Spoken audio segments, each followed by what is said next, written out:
Hello and welcome to my channel. My name is Jonathan Cohn, and today I have a very special video where I am going to be doing a series overview of the big science fiction epic space opera series, The Saga of the Seven Suns, written by Kevin J. Anderson. If you are familiar with the channel, you know I've been reading this all year. I started in January and read roughly one of these per month all the way through September, and I absolutely loved it. It is a 7-book series. I read the mass market paperback edition from Orbit that looks like this with the very bland covers. The cover art did this series no favors whatsoever, but the series itself is still pretty fun. I recently purchased some very tattered copies of books 1 through 4, books 1 through 3 in the mass market paperback, and book 4 in the hardcover. And I want to find book 5 and get them all in good condition eventually, but for right now, this is what I have of the series.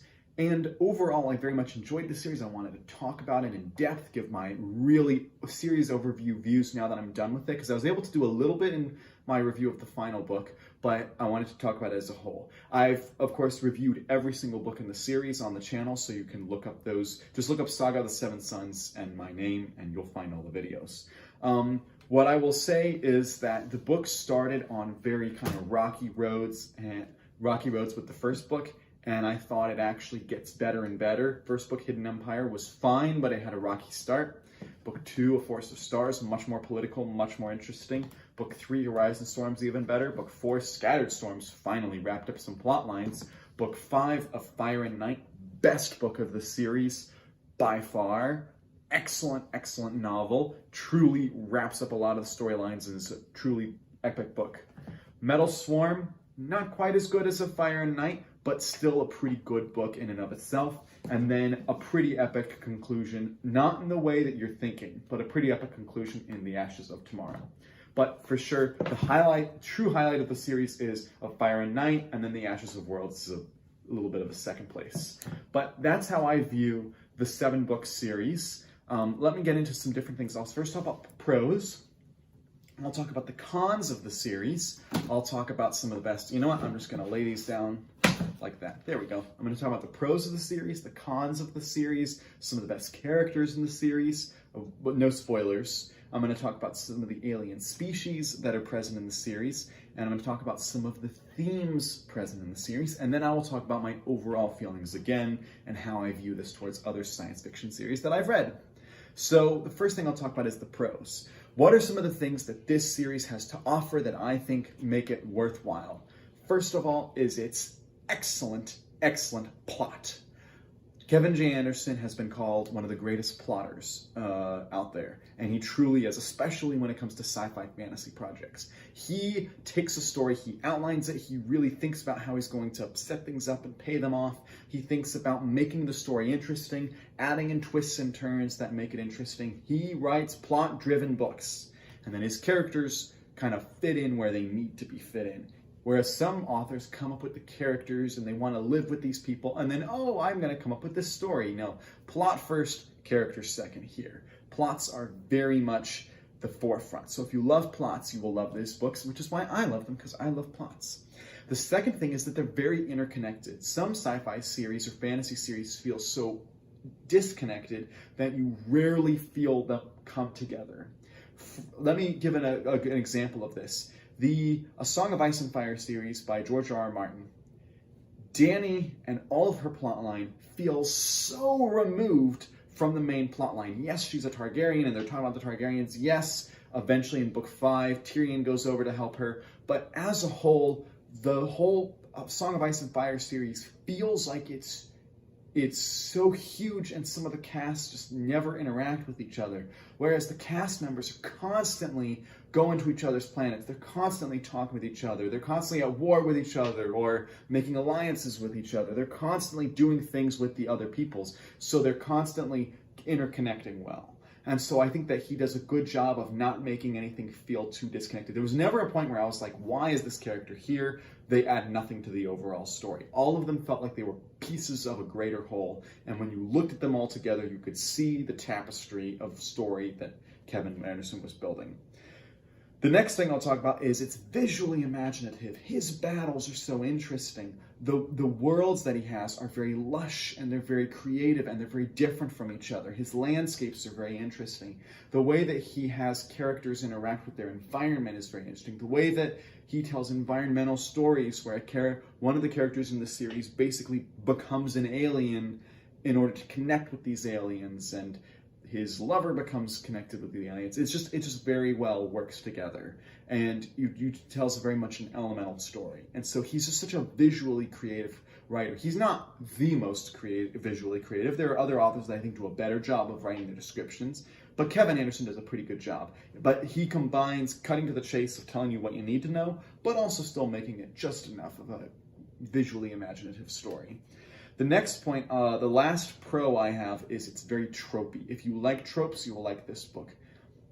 You might consider this a negative and might consider it cliches, but I think these are tropes. The way he handles the kind of despicable leaders, the ways he kind of deals with the puppet who becomes the master, the way he deals with family lineages, and the way that the families feel like they all are interconnected.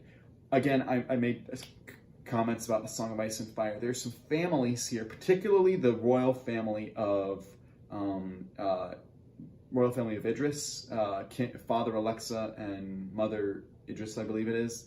That royal family that comes from the planet of Thurrock feels like it's the Starks of Winterfell. You know how the Starks, they all start out together in episode 1, and then they're all going in their separate directions. Jon's up north.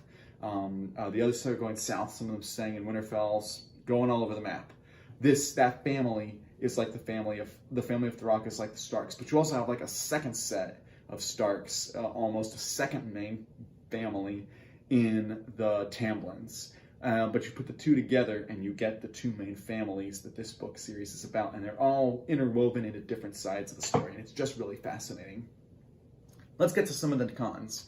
One of the cons is this does not have much character work. Your characters at the beginning of the book series are very much going to be similar to the characters at the end. You don't have too many characters that go super good to super bad or super bad to super good. Overall, the characters are pretty much where you'd expect. Now, characters go on a little bit of a journey in that they finally make decisions that help them out, but their character is very much the same character that they were before. They just have finally decided to do something about their life. One of the main villain of the story, you can pretty much tell from book 1, this is going to be the main villain. And as the books go along, they become much more and more villainous. And by like books 3 or 4, you're like, okay, this is there is no question. This is the main villain. Villain's gonna villain. So it's very much simple in that sense. It's not very deep character based. The other part is that it's the huge cast. This is an enormous cast. I didn't count how many point of view characters there are, but it's gotta be at minimum 70, at minimum among the whole series. It's probably closer to 100. And I'm not just talking about characters. Characters, there's like about 1,000, but I'm talking about point of view cast members.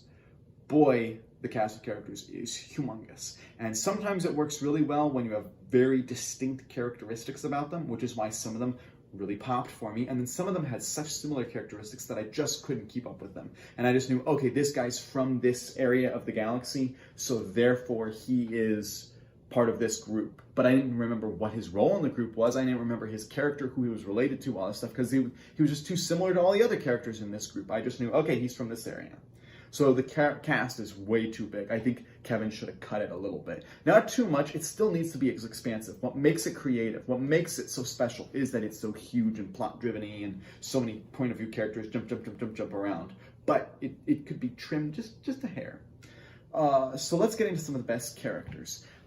Obviously, the standout character in the series is Basil Wenceslas, who is the chairman of the Hansa. He has probably the most page time. There's probably someone who's done like a mathematical count and will tell me if I'm wrong. But to me, it felt like Basil Wenceslas had the most appearances in the books. He was a point of view character from beginning of the first book to the end of the last. I mean, he was throughout the series. He was very important. And the things he does, oh man, the things he does in this book series will make you so angry. So angry. vitriolic is the reaction you will get. The second character I'll talk about is King Peter. King Peter, who has another name. He's in all the books, although he has a different name in the first book, which I won't spoil. He is a great character. You see him go from being the puppet king to being an actual leader who's learning from his advisors. He's a great character that I loved, and his relationship with his spouse is also great. Don't want to give away who that woman is that he marries. Then you have Relinda Kett, who at the beginning of the series I thought was way too cliche, and I was like, don't love her. But she actually ended up being just quite fun.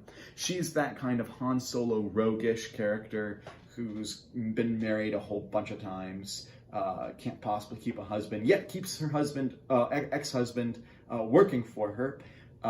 And she runs this kind of smuggling type business or transport business, and she's just I'm just in it for the money. I'm just kind of here, who kind of starts to have a heart of gold and helps people out, but also is still in it for the money. And she's also in it to be with her ex-husband. She's funny, she brings vibrancy to the cast, and she's just a fun character to hang out with. There's a type of character that you have in some books, which is the middle-aged 50-ish-year-old woman who's not quite as respectable as your other characters, but yet you still gotta love her. That's Relinda Kett. And then you have I've already talked about them, the whole Thurrock family and the Tamblyn family. The way that they all connect together, the way they marry with some of each others, the way they some of them go to this group, some of them go to that group. Like the way they really serve as the Starks, as the two Hook families of this series is really great. Let me get into some of the alien species, because some of the alien species in this book series are really creative and really inventive and really fun, and some of them are give or take. One is the Hydrogues, which are in the first couple of books. The Hydrogues are set out to be like the villainous race that we have to go against. They're a lot of fun to read about. Mostly because they're just pure villainous, and you actually agree with them. You can realize these guys are bad news. They're not great guys. But at the same time, you're like, you know what? They make some valid points. It is kind of your fault, it is the humans' fault, kind of. So they're despicable, but you kind of respect them. But they don't get too much page time. Then you have the Ildirans, who are kind of the foils, allies, we don't know what they are, who are like human-like, but they're not exactly humans, but they're on the planet of Ildira and all of the expansive Ildiran Empire.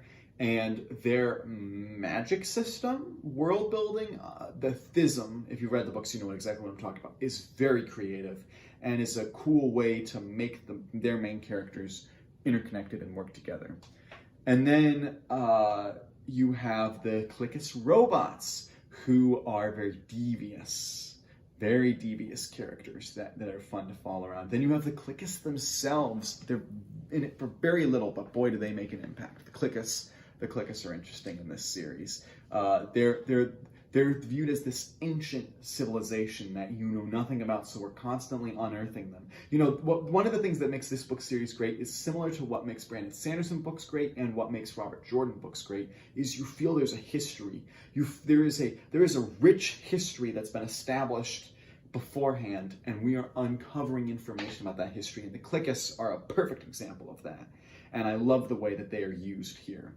Then you have the Thurrock people, which I'm still kind of confused. Are they humans from Earth that travel to Thurrock? Are they natives of Thurrock? Are they actually aliens?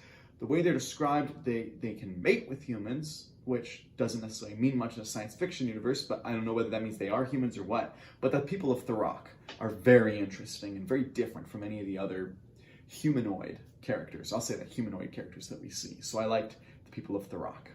Let's go into some of the themes. One of the themes that this book series deals with is the role and scope of government. Should government be a big entity that's part of your life, or should it be not part of your life? Should it be actively fighting wars, or should it be just only on the protective side?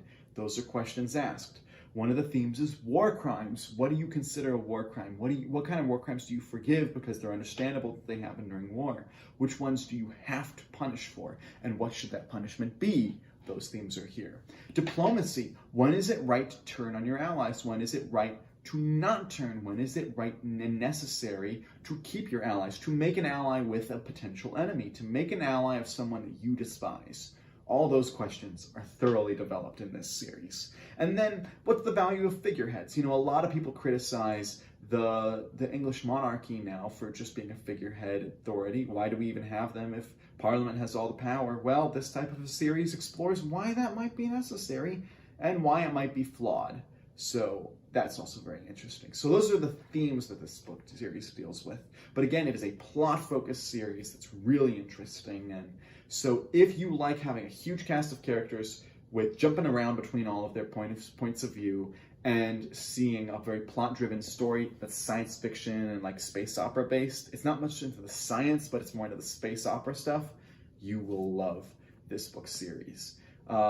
It's not for everyone. It's very controversial. Kevin Anderson, very controversial author because of some people love his books, some people hate his books. I personally love his books. I think they're great. So that is my series overview of the Saga of the Seven Sons, the way I view about the series. What do you think about the series? Which books are your favorite if you've read them?